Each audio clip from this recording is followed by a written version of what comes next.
Queridos, todos nós sabemos que nós vivemos numa sociedade disfuncional, uma sociedade carente, uma sociedade vazia, uma sociedade em crise de paternidade, em crise de identidade, uma sociedade com o coração vazio de Deus, uma sociedade que busca preencher os buracos, as lacunas da sua alma. E eu não tenho dúvida de que a igreja do Senhor Jesus é a resposta para essa sociedade. Eu acredito naquilo que o pastor Bill Hybels dos Estados Unidos, ele diz, a igreja local é a resposta do mundo. Nós somos a resposta do mundo. Eu acredito que a resposta não está em Brasília, a resposta não está nos gabinetes e nos consultórios dos médicos, psicólogos, a resposta está em uma pessoa que se chama Jesus Cristo nosso Senhor. E eu vou dizer para vocês, queridos, vocês, Igreja Mi, vocês são a resposta da sociedade de João Pessoa, dos moradores de João Pessoa. E quando nós pensamos nisso, queridos, nós entendemos que nós fomos chamados para ir a essa sociedade, a este mundo e preencher este vazio, essa lacuna de Jesus.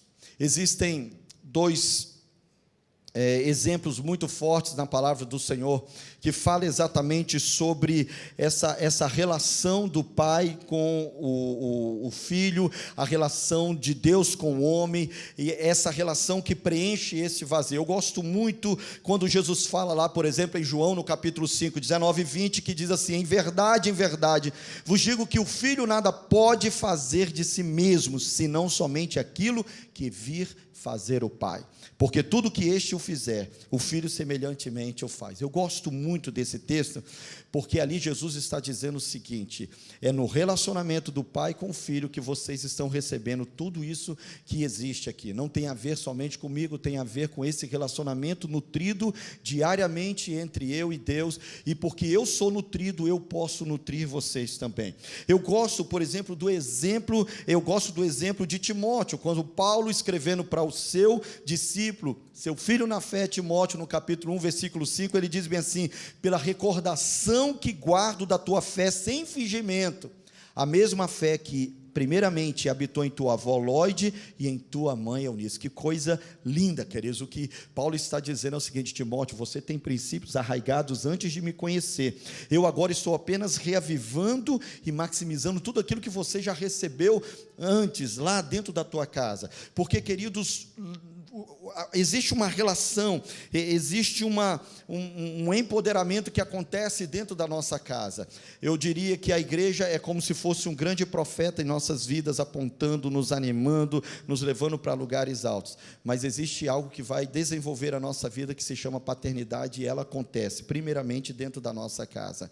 Acontece na relação entre o pai e o filho, acontece na relação familiar. Por isso que o diabo luta para destruir a família, obviamente, porque destruindo a família, ele está destruindo exatamente o ambiente de crescimento, de maturidade de uma vida. Quando eu falo sobre isso, queridos, eu quero trazer à memória de vocês exatamente o poder que a igreja tem para transferir o coração de Deus para uma sociedade, para transferir o coração de Deus para as pessoas. Lá em Josué, no capítulo 2, versículo 10, diz que também foi congregada a seus pais toda aquela geração, e outra geração após ele se levantou que não conhecia o Senhor. É possível uma geração ter muita experiência com Deus e depois se levantar uma outra geração que não sabe nada a respeito de Deus. Essa geração usufrui de tudo que Deus fez, mas ela não tem a compreensão e o entendimento de onde aquilo veio. Então essa transmissão geracional não é somente você transferir herança para os filhos, mas é você transferir valores de fato para o coração dos filhos. E a Bíblia diz lá em Provérbios 13, 22, que o homem de bem deixa a herança aos filhos de seus filhos, mas a riqueza do pecador é depositada sobre o justo ou para o justo. E aí, queridos, é que eu quero exatamente trazer para vocês, dado esta palavra, dentro de um texto muito conhecido nosso, que é o texto de uma viúva, de uma mulher, melhor dizendo, não viúva. Ela era uma sunamita porque ela morava em Sunem, e sempre que o profeta Elias passava por aquelas terras, Ele passava naquela casa, era recebido, hospedado, era provido naquela casa, até que um dia ela chega para o esposo e fala: olha, esse homem é um santo homem de Deus, sempre passa por aqui, ao invés da gente ficar hospedando dentro da nossa casa, vamos fazer melhor, vamos construir um apartamento para ele, um quarto para ele, e tudo bacaninha, para quando ele vier, ele ficar na privacidade, no seu momento mais tranquilo, e ele tem nos abençoado tanto, e seria tão bacana a gente fazer isso. E aquela mulher honra o profeta, junto com seu marido, constrói aquilo tudo. O profeta ficou muito grato e feliz e disse: o que eu posso fazer por essa mulher? Aí o discípulo dele, Geazi, disse: não, ela já ela não pede nada, é uma mulher muito rica, é uma mulher muito feliz com o que tem, mas eu percebi uma coisa, profeta, ela não tem filho, ela não pode ter filho, então avisa aquela mulher que daqui a alguns meses ela vai segurar uma criança, e ela fica assim: olha, o que é isso, que negócio é esse? E aí nasce o filho, o menino vai crescendo, quando já está maiorzinho, vai visitar o pai lá no campo, no trabalho, chega lá, dá uma dor de cabeça violenta nele, volta para casa e o garoto morre. Isso foi um choque para a mulher. Ela disse: eu não pedi filho, que negócio é esse? Agora o filho morre.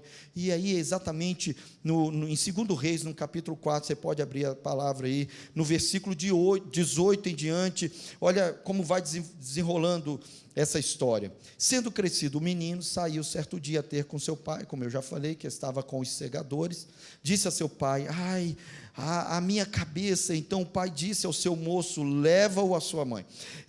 Interessante isso, né, gente? Quando dá um problema com o filho, a gente sempre manda procurar a mãe, né? A mãe dá um jeito. Ele o tomou e o levou à sua mãe, cujos joelhos ficou sentado até o meio-dia e morreu.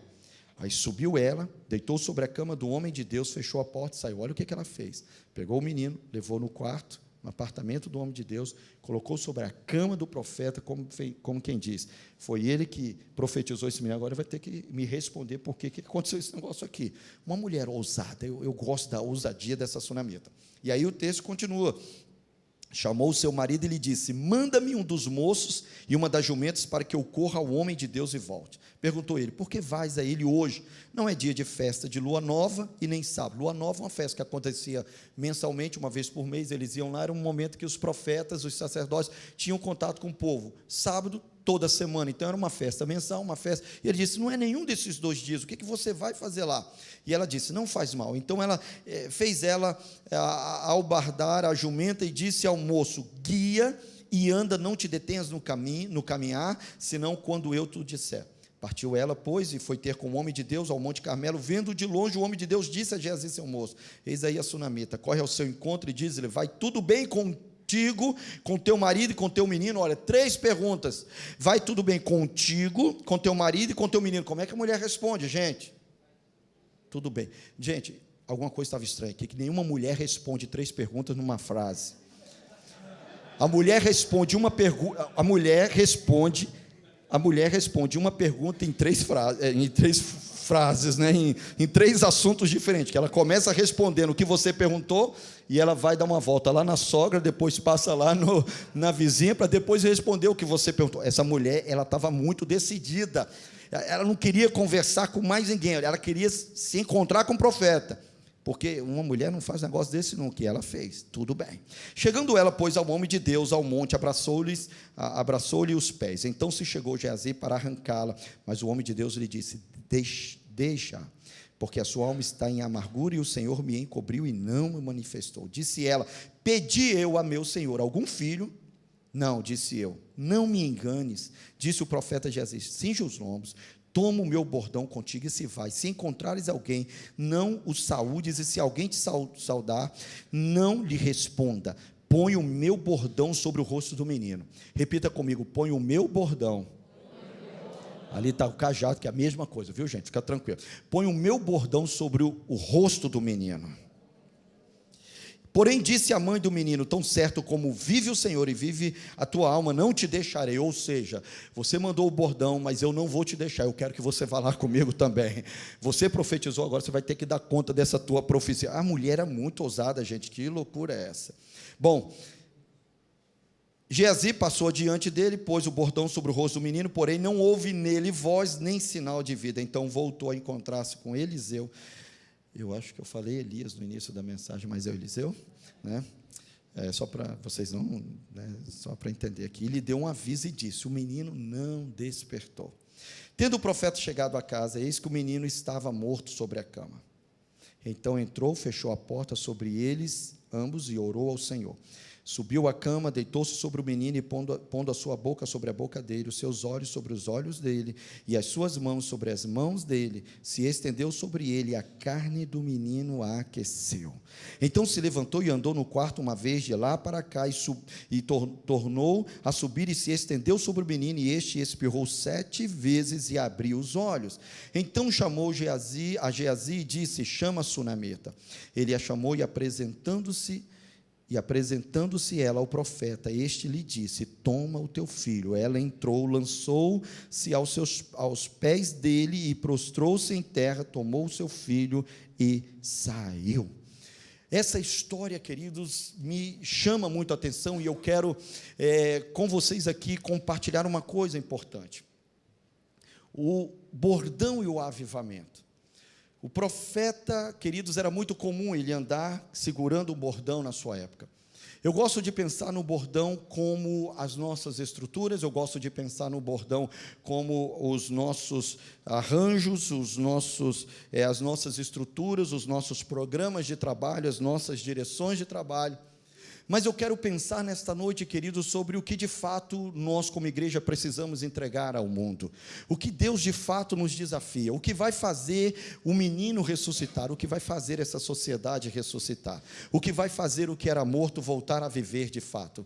Eliseu estava acostumado já com o seu bordão, porque o bordão na Bíblia, ele sempre foi muito usado por Deus. Moisés, com o seu bordão, fez transformar-se numa serpente. Imagina um grande sinal, ele bate no mar vermelho, o mar se abre, no deserto bate na rocha, sai água.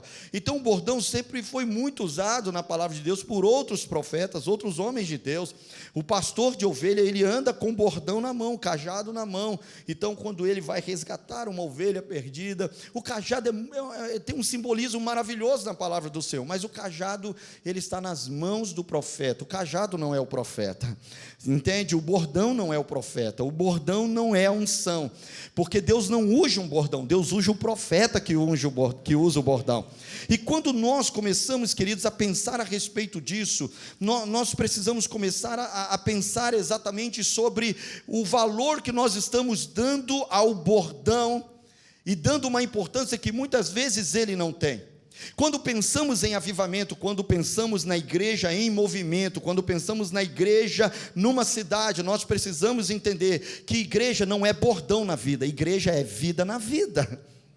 E é bem possível você pensar assim: pastor, mas o que o senhor quer dizer com isso? Porque muitas vezes nós podemos supervalorizar o bordão em detrimento daquilo que é mais importante.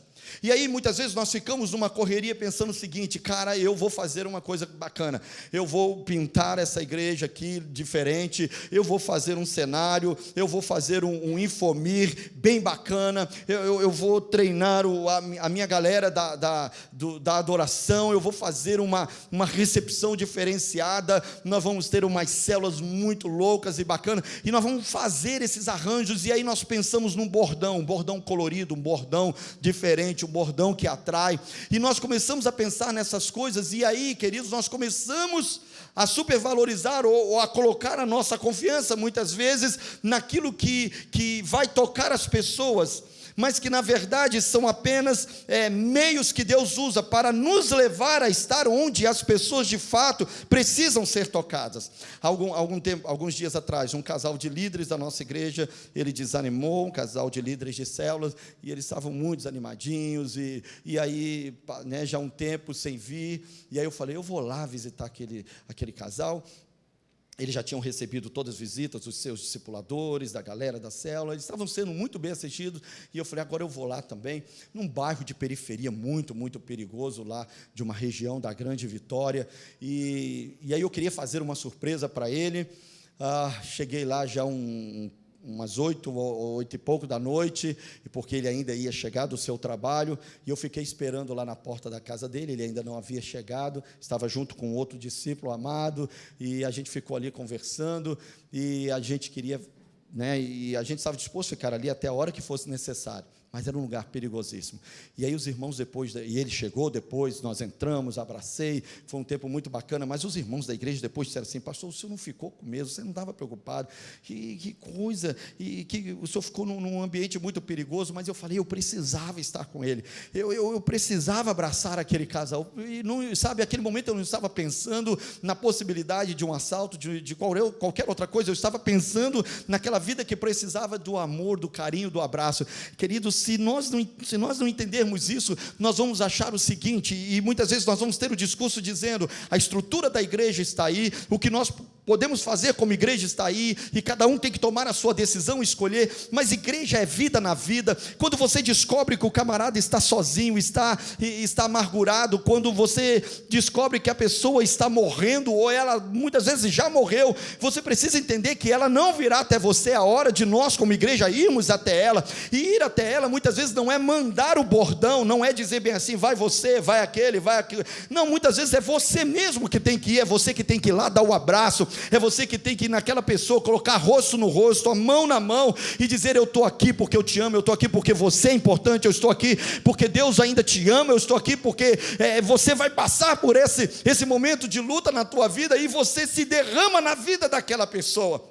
Porque, queridos, igreja não é você enviar o bordão, mas a igreja é você ir, é a paternidade acontecendo, é a vida acontecendo. E ali, queridos, o profeta Eliseu, quando ele manda o seu discípulo, ele entendeu bem o que o bordão não fez. Então ele entendeu: eu preciso estar naquele lugar, sou eu que preciso tocar naquele menino. E eu entendo, queridos, que nessa hora nós vamos entender porque muitas vezes nós perdemos pessoas queridas. Eu sempre digo para os líderes de células lá na igreja: existem momentos que você não pode falhar na vida das pessoas, sabe? Existem alguns momentos que você não pode falhar.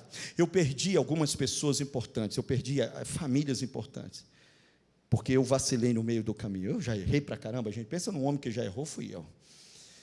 Momentos importantes. Eu vou dizer um dos momentos que um líder nunca pode falhar na vida de uma pessoa: hospital.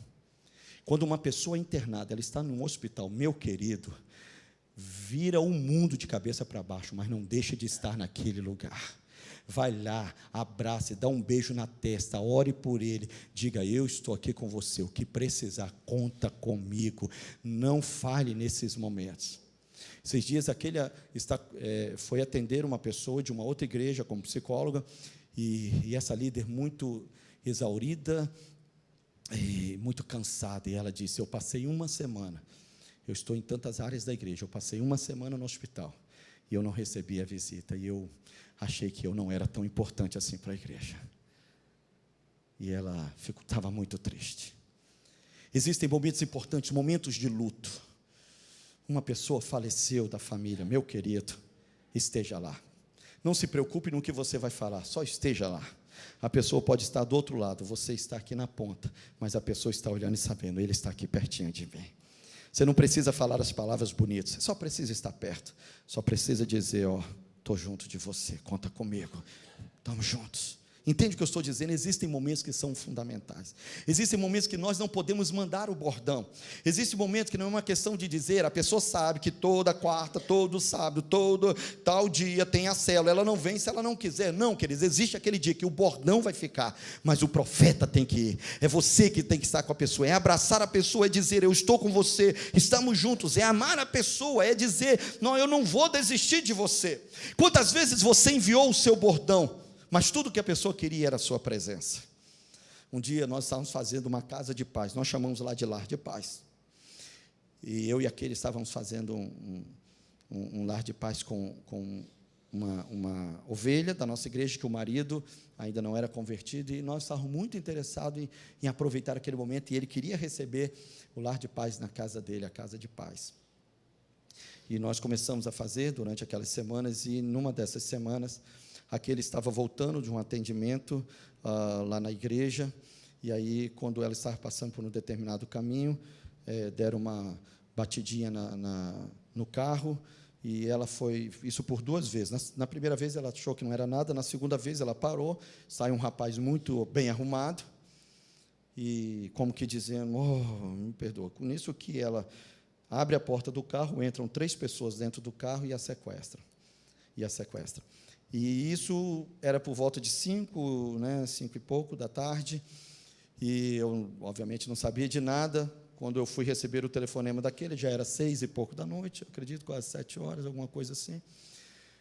E aquele, conseguiu, deixaram ela num local lá, bem escondido, levaram o carro, e quando ela me ligou, eu fui logo aonde ela estava, e ali ela desabou, chorou, obviamente, até então ela estava mais forte, e eu falei, vamos para casa, vou lá na polícia fazer o boletim de ocorrência, e aí eu falei, agora eu vou ligar para o casal e dizer para eles que hoje nós não vamos poder, obviamente, ela tinha acabado de ser sequestrada, como é que não fazer um lar de paz na casa de uma pessoa?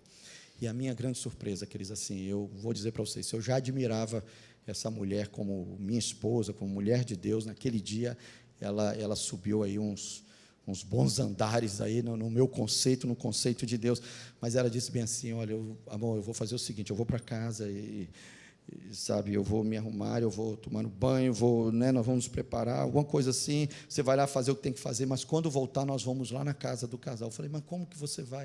Ela falou bem assim, se o diabo achava que ele ia usar isso aí para que nós não estivéssemos lá, para falar de Deus, para abençoar a vida daquele casal, ele está muito enganado, pois ele vai sair perdendo hoje aqui. Nós vamos na casa daquele casal, e naquela noite nós fizemos o lar de paz.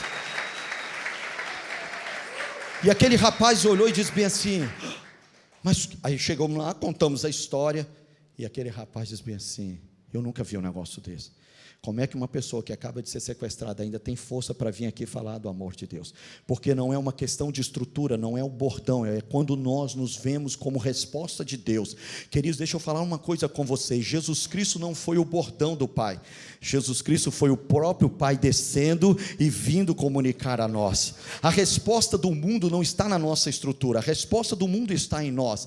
O que o mundo precisa, queridos, não é de uma estrutura muito bem feita, ainda que ela tenha o seu lugar. Eu não estou aqui falando contra darmos o melhor, uma estrutura melhor, e nós buscamos sempre isso, mas o que eu estou dizendo é que essas coisas não são substituídas por outra. A presença não é substituída, como um pai não substitui o amor ao filho através de presentes e brinquedos e viagens. A presença do pai, tem filhos que hoje trocaria viagens ao exterior, os presentes mais caros do mundo, tem filhos que trocaria tudo isso para ter a presença do pai, brincando com ele, conversando com ele, se relacionando com a mãe, estar junto em família. Queridos, isso é melhor do que tudo. Meu pai é um retirante nordestino que foi para Vitória, e sabe uma das coisas que nós fazíamos todos os anos? Vinha no nosso Fusquinha, na Brasília, na Variante, para Campina Grande passear. Mas sabe o que eu mais gostava nessas viagens? Os 4 meninos atrás do carro, sabe o que eu mais gostava? Era que quando nós víamos o dinheiro pouco, tinha tudo muito bem contadinho, minha mãe fazia uma panela com frango e farofa dentro. Chegávamos mais ou menos ali na Bahia, que já dava o horário do almoço, eles compravam refrigerante em algum lugar, já chegava no lugar meio quente, parávamos debaixo de uma árvore bem bacana, que dava aquela sombra, com uma relvazinha bem legal. Minha mãe estendia o paninho no chão, e ela colocava aqueles rolinhos, lembra as mulheres mais antigas aí?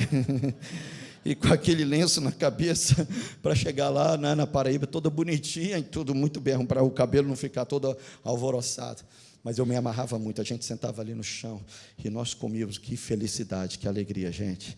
Nós não comíamos nos melhores restaurantes da estrada, nós não tínhamos, sabe, aquelas coisas todas, mas nós tínhamos uma coisa, nós tínhamos sorriso, alegria, nós brincávamos, nós fazíamos festa no caminho, contávamos quantos carros tinham, aquela coisa toda. O que eu estou dizendo para vocês, queridos, que a presença, ela nunca será substituída pelo bordão. O que eu estou dizendo é o seguinte, Igreja Mir, Deus vai dar um bordão maravilhoso para vocês. Vocês têm um bordão maravilhoso, a estrutura é maravilhosa, a alegria que está nesse lugar é demais, o louvor, vocês têm qualidade no louvor de vocês têm qualidade na palavra de púlpito, porque vocês têm pastores fenomenais, gente maravilhosa, a equipe é maravilhosa, vocês acabaram de batizar 75 pessoas, vocês estão marcando a história desta cidade, mas deixa eu dizer para vocês, não se vislumbrem com essas coisas não são mais importantes do que o toque, do que estar junto, do que o abraço, do que o beijo, do que a visita na hora inesperada, aquele momento que a pessoa nunca imaginaria que você estaria ali. Essa é a hora que você vai, não manda o bordão, não manda o outro, vai você mesmo e diga: eu estou aqui porque eu te amo, eu estou aqui porque você é importante. E quando o profeta vai no lugar do bordão, o menino volta a viver, a criança volta a viver. Queridos, João Pessoa está cheio de meninos mortos sobre a cama. É hora de dormir, se levantar, e vamos nos espalhar nesta cidade, e vamos dizer: a salvação chegou, a ressurreição chegou. Não é estrutura. Eu amo a célula, eu amo o MDA, eu amo o discipulado 1 a 1, mas a minha esperança não está nessas coisas, a minha confiança não está nessas coisas, a minha confiança está no Deus que me tocou e diz: agora saia e toque as pessoas também. O bordão impressiona, mas o profeta ressuscita. O bordão gera aplauso, mas o bordão gera quebrantamento e transformação. Mas o profeta gera quebrantamento e transformação. É gente que será amada. É gente que será amada. Um pastor deixou 2 filhas que estudavam em Vitória. Falou: pastor, cuida das minhas filhas. Falei: manda essas meninas. E uma delas estava com um grande problema na sua identidade como mulher. Mas ela queria vencer, ela queria mudar. E ela não conseguia. E nós dissemos para ela: tudo que nós temos é o amor de Jesus. Nós te amamos como você é. E estamos aqui para te ajudar. Aí veio um casal de líderes, abraçou, levou ela para a célula, começou a cuidar dela. E essa menina já estava com um bebezinho novo, ainda amamentando, cuidando dessa menina. Numa das madrugadas, recebe um telefonema dizendo: ela está tentando o suicídio. E esse casal corre, como o profeta Eliseu, e vai até a casa daquela menina. Pega essa menina, leva para dentro da casa deles, abraça e fica acordado a noite inteira. Uma mãe que estava amamentando uma criança, junto com o bebê, cuidando da menina, conversando com ela e amando aquela menina. Naquele dia, aquela menina descobriu que ela não era amada porque ela tinha capacidades, talentos, porque era filha do pastor, mas era por quem ele era, por quem ela era. E ela descobriu que existiam pessoas que a amavam apesar de tudo aquilo que ela estava vivendo. E quando ela descobriu o amor de Deus através dos profetas, das pessoas, ela disse: eu vou ser transformada pelo Senhor.